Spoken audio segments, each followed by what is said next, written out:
This Week in the Boardroom, brought to you by corporate board member and host NYSE Euronext, along with governance knowledge partner Paul Weiss and contributing partners National Investor Relations Institute and the Society of Corporate Secretaries and Governance Professionals.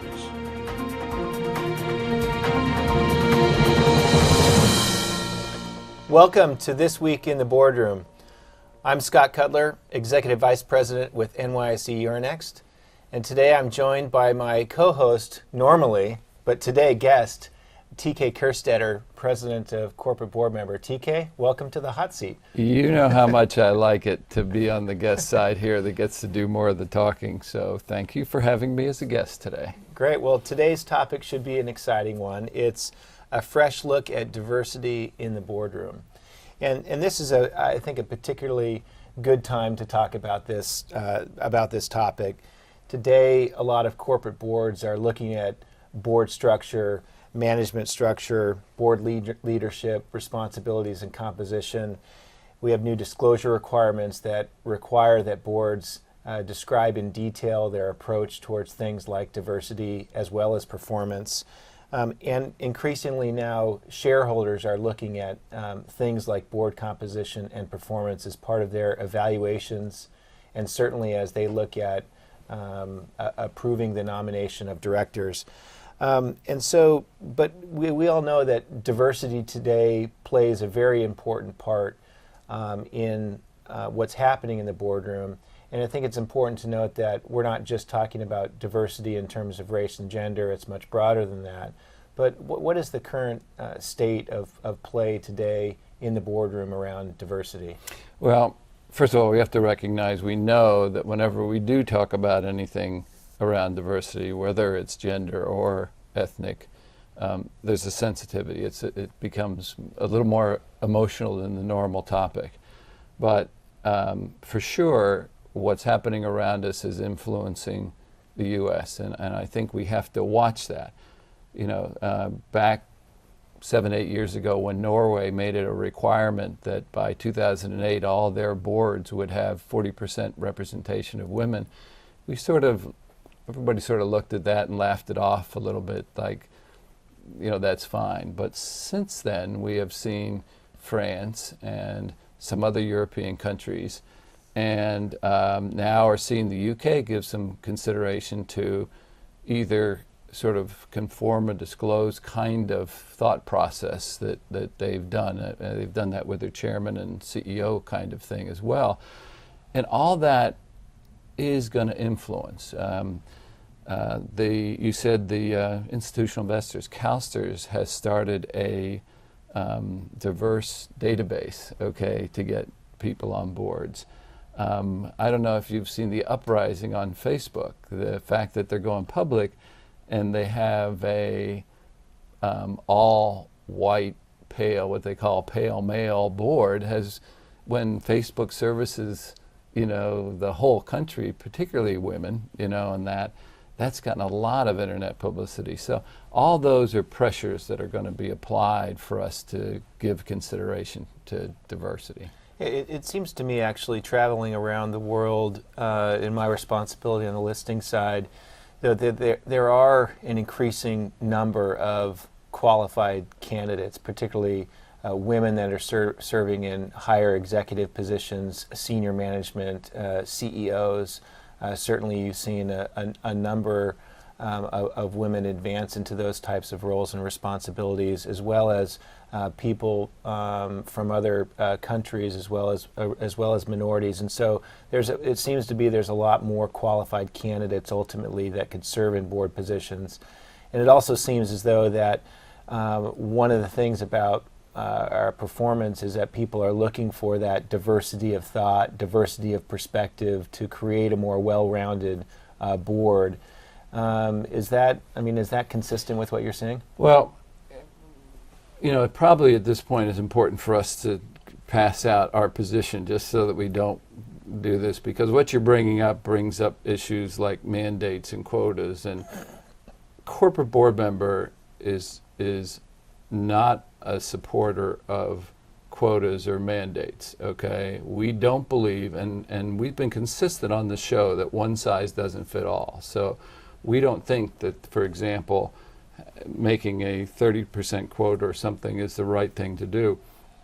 What we do believe in is in diversity of thought, though, okay?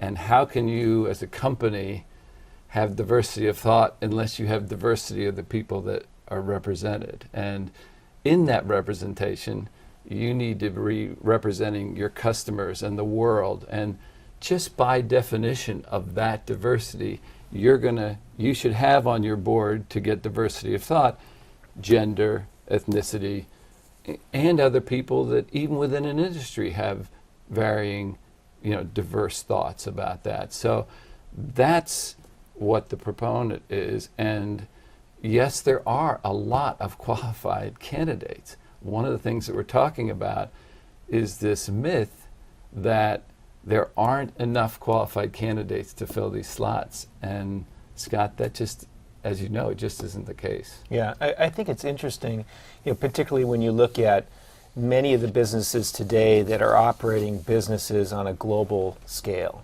If you look at even a 100-person technology company today, typically they have business around the world. And so I certainly see, from a board perspective, there's a lot of focus to having board members that have strategic or operational experience in China or in Asia or in Latin America, or places with a geographic footprint that you really need to have expertise on the board to guide you through that. Well, our position is this is coming, okay? And I think all the things we just talked about is the reason that there's going to be more pressure, whether that's coming from investors, when it's eventually coming from regulators. And all we want to do is be proactive with this. We want to be able to help companies and implement, ways that we can attack this proactively, rather than sitting back and have it be introduced like Say on Pay or like anything else. We can do this ourselves, okay? Yeah, well, let's take a step back, because one is that the SEC put in place new disclosure requirements, right, in 2010, that required companies to disclose whether, and if so, how the nominating committee considers diversity in identifying nominees for directors. We also have new disclosure requirements around how we measure and policies around performance.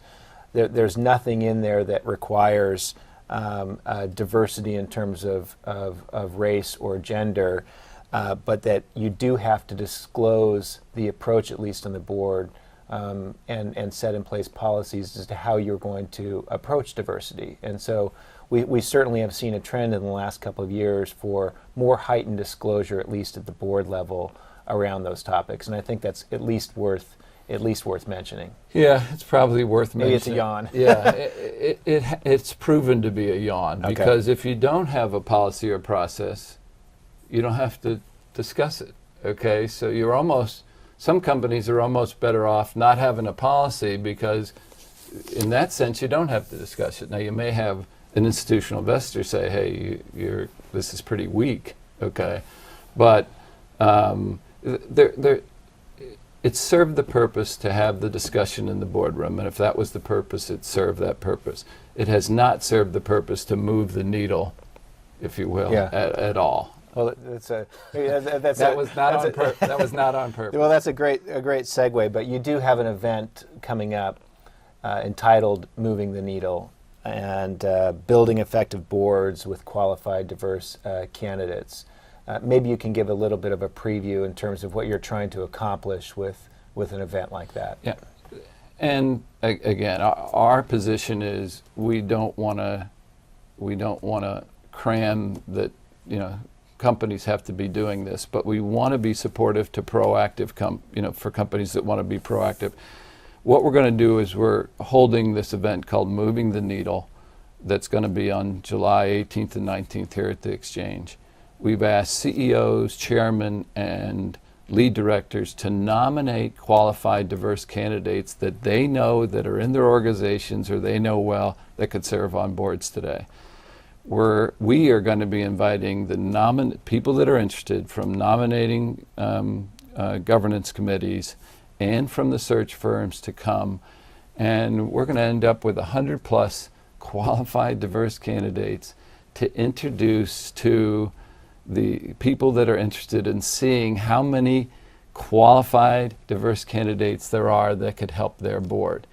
And again, it's not to identify companies that aren't diverse today, it's trying to give a proactive assistance to companies that say, I know I need to go in that direction. So we even have, in the following day, we even have, while the candidates and the search firms and the governance committees go off and do their thing, we even have the CEOs getting together to talk about other operating issues, and we have the chairman getting together.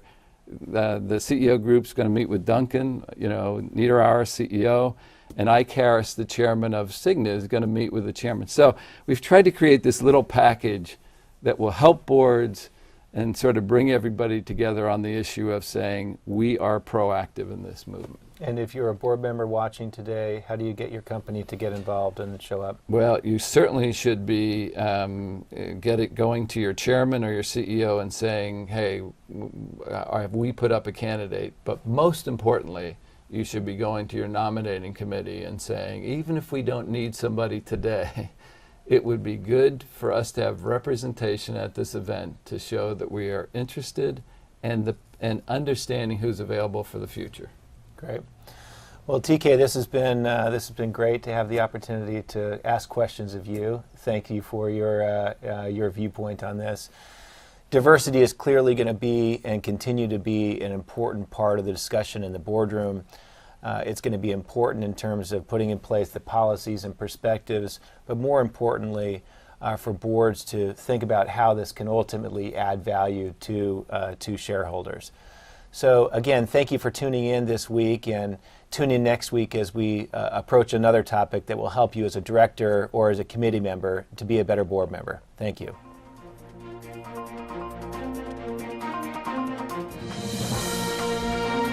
Join us again next week for This Week in the Boardroom, brought to you by corporate board member and host NYSE Euronext, along with governance knowledge partner Paul Weiss and contributing partners National Investor Relations Institute and the Society of Corporate Secretaries and Governance Professionals.